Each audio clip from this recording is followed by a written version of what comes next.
ভাতের হোটেলের হারুন ভাগিছে দেশ থেকে ভাগের আগে হাউনের আবার আকিকা হয়েছিল। আকিকা দিয়ে নাম পাল্টে দিছিল জনগণ, নাম দিছিল হাউন আঙ্কেল। হাউন আঙ্কেল একজন গরিব পুলিশ অফিসার ছিল, তাই মাঝে মাঝে ইমোতে ফ্রিল্যান্সিং করেছিল। দেশে এখন নতুন হাউন আঙ্কেল আসিছে। শুনেন নতুন হাউন আঙ্কেল কি বলে। জামাত ইসলাম একটি ধর্মান্ধ, একটি উগ্রপন্থী দল। তারা ধর্মকে নিয়ে ব্যবসা করতে চায়।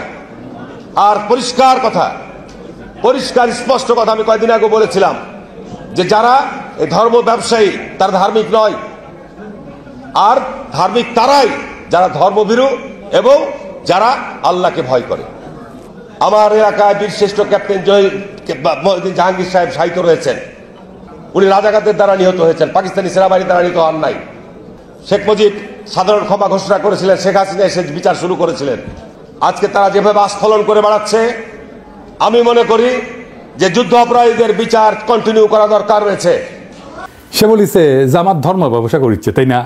হাসিনা মানবতা বিরোধী অপরাধ ট্রাইব্যুনাল করে জামাত নেতাদের বিচার করে ফাঁসি দিয়ে ঠিকই করেছে, আর জামাত ধর্ম ব্যবসা করে। হারুন ভাই হাঙ্গারের সাথে পলিটিক্স করেছিল রাজশাহীর। আমার চাইতে বড় নেতা ছিল, 3 বছরের বড়। ভাই কইয়াই ডাকতাম, যদিও খুব ঘনিষ্ঠতা ছিল না, কারণ উনি বিশ্ববিদ্যালয়ের আর আমি শহরে। রাজশাহী বিশ্ববিদ্যালয়ের 2 জন নেতা শহরের নেতাদের সাথে কাজ করতেন, এক রাগিব হাসান মুন্না আর ছাত্রমৈত্রীর, আর ছাত্রদলের রিজভি ভাই। যাই হোক, হারুন ভাইরে আজ আমি খুব বেশি কিছু কমু না আগের সম্পর্কের খাতিরে। কিন্তু হারুন ভাই, আপনি যদি এরকম বেপরোয়া ইন্ডিয়ান লাইনের রাজনীতি চালায় যেতে থাকেন, প্রমিজ আপনারা আমি হাউন আঙ্কেল বানাই দেবো। কেন আপনি ইন্ডিয়ান লাইন পার্সু করিচ্ছেন এটা দেখে দেবো। আপনি কোন আক্কেলে মানবতা বিরোধী অপরাধের সাফাই গাইয়া এটারে চলমান রাখার প্রস্তাব রাখলেন? আপনার নেত্রী খালেদা জিয়া কি বলছিল তার একটা ভিডিও শুনি আগে, আপনারা শুনাই, বোধহয় শুনেন নাই, শুনেন। 4 দলীয় জোটের নেতা তাদের মিথ্যে মামলা দিয়ে মতিউর রহমান নিজামী, মুজাহিদি, সাইদি, দেলোয়ার হোসেন সাইদি, কামরুজ্জামান, কাদের মোল্লা, এদের সবাইকে তারা মিথ্যে মামলা দিয়ে গ্রেফতার করে রেখে দিয়েছে। এবার আসেন তিনি নানা সময় কি বলছেন সেটা দেখি। জাতীয় সংসদে বিরোধী দল সেই সময় বিএনপির স্থায়ী কমিটির বৈঠক শেষে খালেদা জিয়া বিবৃতিতে জামাত নেতাদের অবিলম্বে মুক্তি দাবি করে বলছেন, জামাতে ইসলামের শীর্ষ 3 নেতা মতিউর রহমান নিজামী, আলী হাসান মুজাহিদ এবং দেলোয়ার হোসেন সাইদিকে গ্রেপ্তারের ঘটনা চরম স্বৈরাচারী পন্থায় রাজনৈতিক নিপীড়নের এক জঘন্য নজির। সুপ্রিম কোর্টের আইনজীবী সমিতির নবনির্বাচিত কর্মকর্তাদের এক সম্বর্ধনা অনুষ্ঠানে প্রধান অতিথির বক্তৃতায় খালেদা জিয়া বলছিলেন, বিচারের নামে প্রহসন এবং বিনা বিচারে আটকে রাখার এক জঘন্য ফাঁদ যুদ্ধাপরাধের বিচারের নামে গঠিত আন্তর্জাতিক অপরাধ ট্রাইব্যুনাল। এই ট্রাইব্যুনালের আইন, বিধি ব্যবস্থা, তদন্ত ও গঠন প্রক্রিয়া কোনো কিছুই স্বচ্ছ কিংবা আন্তর্জাতিক মানসম্পন্ন না। আন্তর্জাতিক মহল থেকে সে কথা পরিষ্কারভাবে বলে দেওয়া হচ্ছে, তবুও সরকার এই বিচারের নামে বিরোধী দল দমনের পথ বেছে নিয়েছে।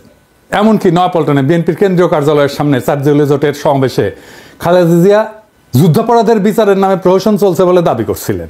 যুদ্ধাপরাধের বিচারকে রাজনৈতিক উদ্দেশ্য প্রণোদিত প্রহসন ছাড়া কিছুই নয় বলে অভিযোগ করে খালেদা জিয়া বলছিলেন, প্রধানমন্ত্রী একসময় জামাতে ইসলামকে পাশে বসায় রাজনীতি করছেন, তখন কোথায় ছিল যুদ্ধাপরাধ? জামাত তখন এত প্রিয় ছিল, আর এখন কেন এত খারাপ হইল? এক সময় তো একসঙ্গে নির্বাচনও করছেন। এখন যাদের যুদ্ধাপরাধের অভিযোগে বিচার করা হচ্ছে তাদের বিচার মানুষ মানে না। বিএনপির ক্ষেত্রে একই জিনিস চলে, জামাতের সাথে রাজনীতি করছেন, ঐক্য করছেন, নির্বাচন করছেন, সরকার গঠন করছেন, এখন জামাতে তো খারাপ হয়ে গেল। তো হারুন ভাই, আপনি খালেদার চাইতে বড় বিএনপি হয়েছেন। হ্যাঁ, 2018 সালের 900 ভোটের নির্বাচনে বগুড়া সদরের আসনটা ছাড়া, কারণ ওইখানে বগুড়া সদরে কারো কারচুপি করার ক্ষমতাই নাই, আওয়ামী লীগ চাইলেও পারতো না কারচুপি করতে, তাই ওই সিটটা বাদ। ওই সিট বিএনপি পাবেই। বাকি সব আসন যেখানে জাতীয় ঐক্যফ্রন্টের ক্যান্ডিডেট জিতেছিল তাদের সাথে ইন্ডিয়ার গভীর সম্পর্ক ছিল, তাদেরকে জিততে দিছিল। যেমন ধরেন সুলতান মোহাম্মদ মনসুর, উকিল সাত্তার জিতেছিল না, হারুনও জিতেছিল। আমরা জানতে চাই কেন হারুনের সিট হাসিনা ছেড়ে দিছিল। তো হারুন ভাই যে বলিছে যে জামাত ধর্ম ব্যবসা করে, এটা নিয়ে আলাপ করি। আসেন ধর্ম ব্যবসাকে ডিফাইন করে নি, কাকে বলে।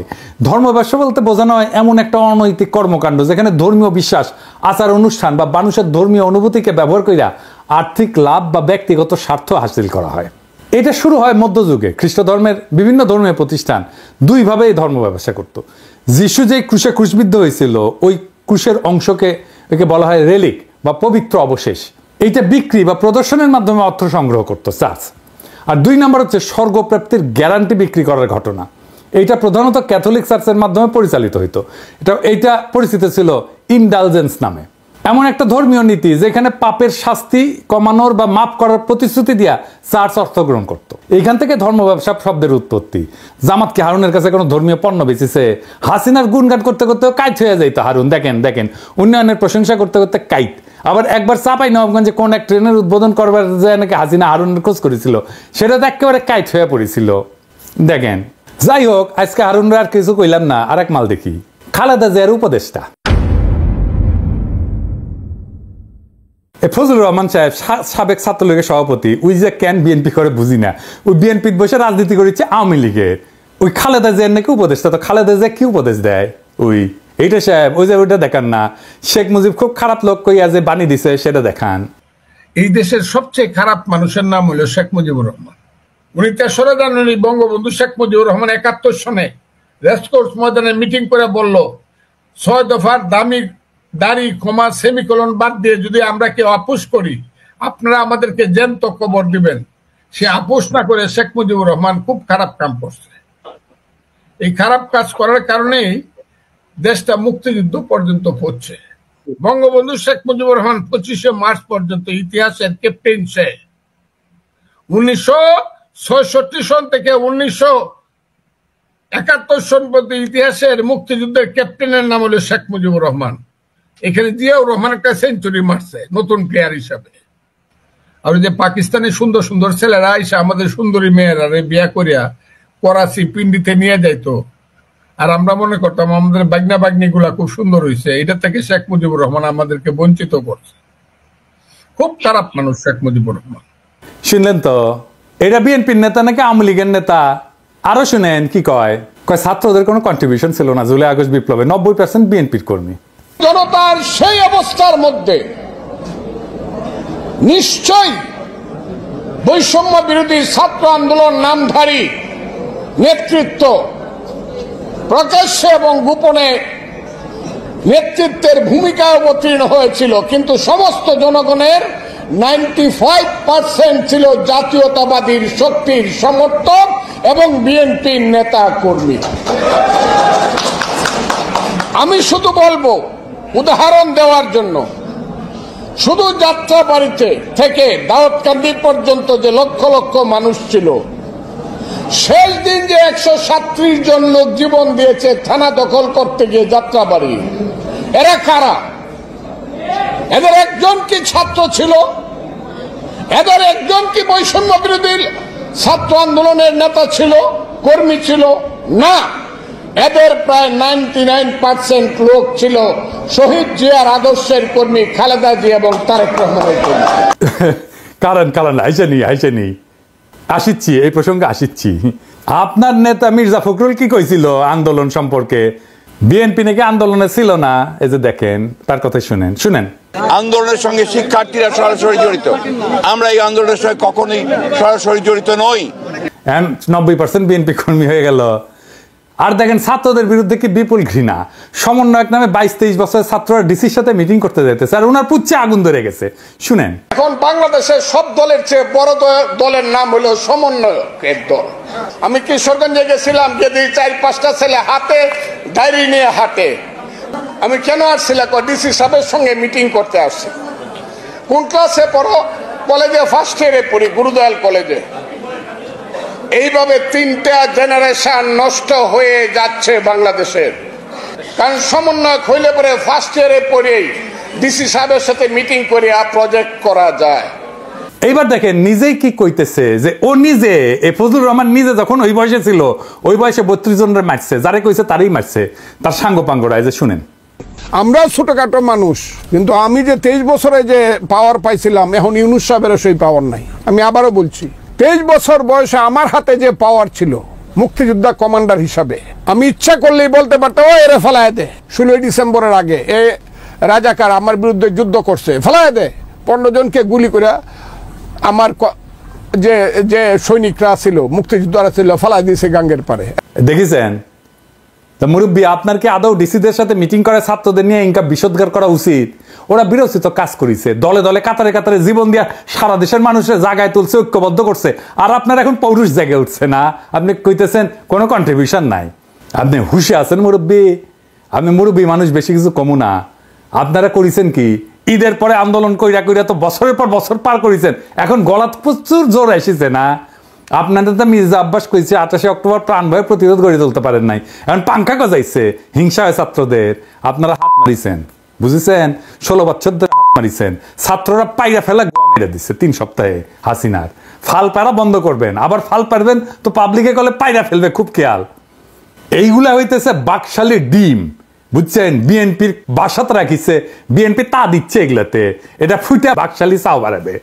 এবার বলেন, এই যে ভারত ঘেঁষার বাম এলিমেন্ট গুলা কই থেকে বাইর হইতেছে বিএনপির মধ্যে থেকে, আর প্রমিনেন্স পাইতেছে, এত মিডিয়া কভারেজ পাইতেছে, এইখানেই আছে বিএনপির আগাম নির্বাচনের দাবির প্রশ্ন। বিএনপির আগাম নির্বাচন এটা ইন্ডিয়ান গেম। এবার কইবেন যে কইলেই হইলো, আমি কোনো অনুমান করে কথা বলি না। আপনি দেখেন বিনা সিক্রি কি কইতেছে, সে বাংলাদেশে 111-এর আগে ইন্ডিয়ান হাই কমিশনার ছিল, সে আগে নির্বাচন পরে সংস্কার, এই আইডিয়ার প্রবক্তা। শুনেন তার মুখে শুনেন। The political parties of Bangladesh are saying this to Mohammed Yunus. Elections first. The reforms are to be done only by an elected government. This is business. এইবার যে এটা ইন্ডিয়ান যে প্ল্যান, এবার বুঝিছেন? বিএনপি কে তো জবাব দিতে হবে, কেন বিনা সিক্রি তাদের দাবির পক্ষে কথা বলে। বিএনপি যে নির্বাচন করিচ্ছে, এটা কি ঠিক কাজ হচ্ছে? তার আগে প্রফেসর ইউনূসের সরকারের সমালোচনা করে নিয়ে এটা বলার দরকার আছে, কারণ বিএনপির এই নির্বাচন করে সিক্কর পাড়ার পিছে প্রফেসর ইউনূসের সরকারের দায় আছে। তো কেন বিএনপি নির্বাচনের দাবি তুলতে পারতেছে সেটা আলাপ করা দরকার না? আসেন করি। প্রফেসর ইউনূসের সরকার তো এমনিতে স্লো, এমন উদ্ভট ডিসিশন নিতেছে যে ডায়াপার পরে উপদেষ্টারা, পাবলিক বিরক্ত হইতেছে। দৃশ্যমান উন্নতি আছে কিন্তু তাও পাবলিক বিরক্ত হইতেছে। এই যে হাসিনা আমলে 400 টাকা কেজি কাঁচামরিচ খাওয়াইছিল না, এখন কাঁচামরিচ এখন কত 40 টাকা কেজি, তাও মানুষ বিরক্ত কেন? আমি বলছিলাম না যে ভ্যাট শূন্য করে দিতে হবে ওষুধে, নিত্য ব্যবহার্য ওষুধে, এমনভাবে নিত্য ব্যবহার্য ওষুধে কমাইতে হবে। আর লাইফস্টাইল ওষুধ মানে ভিটামিন, মিনারেল, প্রোবায়োটিক আর ধ্বজভঙ্গ সারানোর ওষুধ, এগুলোতে সরকারের ভ্যাট বাড়াই দিতে হবে, রাজস্ব যেন না কমে সরকারের। স্বাস্থ্য মন্ত্রণালয় কিন্তু এই প্রস্তাব নিয়ে কাজ করতেছিল, আমার প্রস্তাব গ্রহণ করছিল, তাদের ধন্যবাদ জানাই। তালিকা ফাইনাল হয়ে যাওয়ার মাত্র 2 দিন আগে ওষুধের উপরে ভ্যাট বসাই দিল অর্থ মন্ত্রণালয়। এতে নাকি সমস্যা হবে না, অর্থমন্ত্রী কইছে। আরে সমস্যা হবে কি হবে না এটা তো আমরা বুঝি।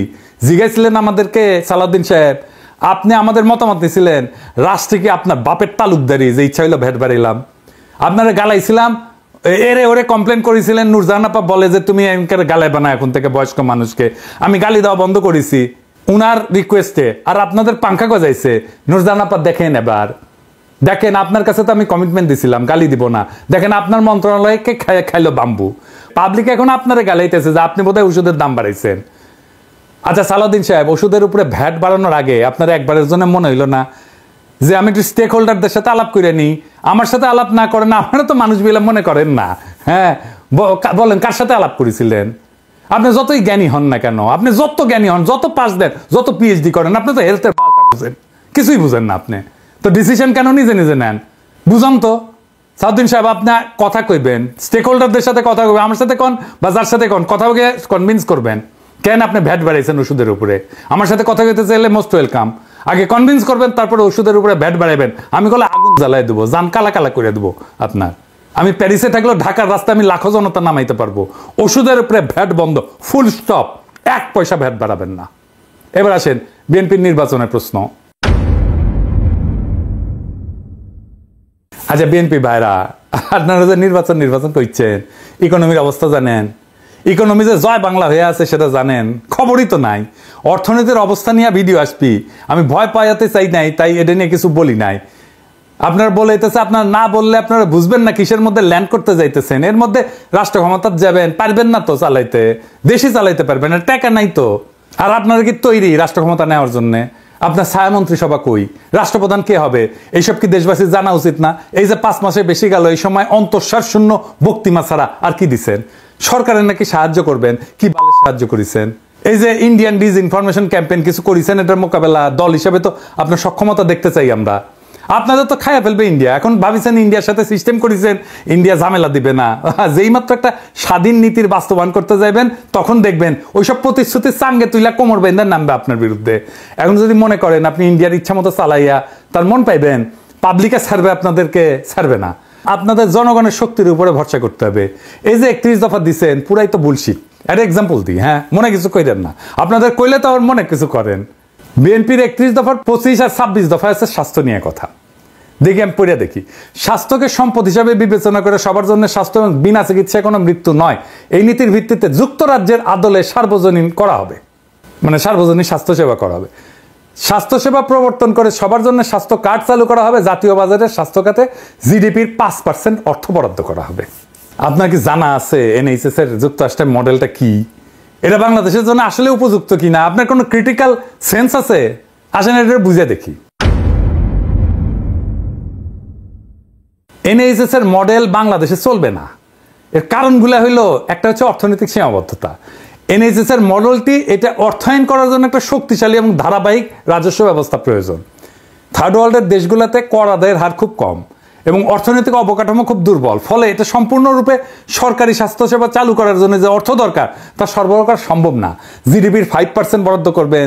ইউকের কত পার্সেন্ট আছে জিডিপির আপনি জানেন? প্রায় 12% জিডিপির। তা আপনি কেমনি করবেন? বললেই হইলো। আপনি ওইদিকে বলতেছেন 5% আর বলতেছেন ইউকের মতো করবেন। বা আপনার কাপড় এতটুকু, আপনি সামনে ডাকবেন না পিছের ফুটা ডাকবেন, সেটাই তো ঠিক করতে পারেননি। আপনি তো সামনে ডাকলে পিছের ফাঁকা হয়ে থাকবে। এনএইচএস এর পরিচালনার জন্য একটা দক্ষ প্রশাসনিক কাঠামো দরকার। এটা বাংলাদেশের আছে। ইনস্টিটিউশনাল কোনো স্ট্রেংথ আছে বাংলাদেশের? কেন্দ্রীয়ভাবে স্বাস্থ্যসেবা পরিচালনার জন্য যে ধরনের দক্ষতা দরকার সেটা তো বাংলাদেশে নাই। এবং আমাদের স্বাস্থ্যের যে প্রায়োরিটি এবং রোগের প্রকৃতি এবং প্রায়োরিটি একরকম না। এনএইচএস এখানে নন কমিউনিকেবল ডিজিজ যেমন ডায়াবেটিস, ক্যান্সার, এগুলোকে প্রাধান্য দেয় সিস্টেমটা বানানো হয়েছে। আর আমাদের মতো দেশে এটা কমিউনিকেবল ডিজিজ, সংক্রামক রোগ, এগুলো বেশি। ডেঙ্গু, ম্যালেরিয়া, অপুষ্টি, ডায়রিয়া, টাইফয়েড, এগুলো বড় সমস্যা। আপনি যে বলেছেন সবার জন্য স্বাস্থ্য, ওইটা primary health care. Primary health care NHS এর প্রায়োরিটি না। তো দুইটা একই সাথে করবেন, আবার বাজেট দেবেন 5%, কেমনে করবেন? পারবেনই না।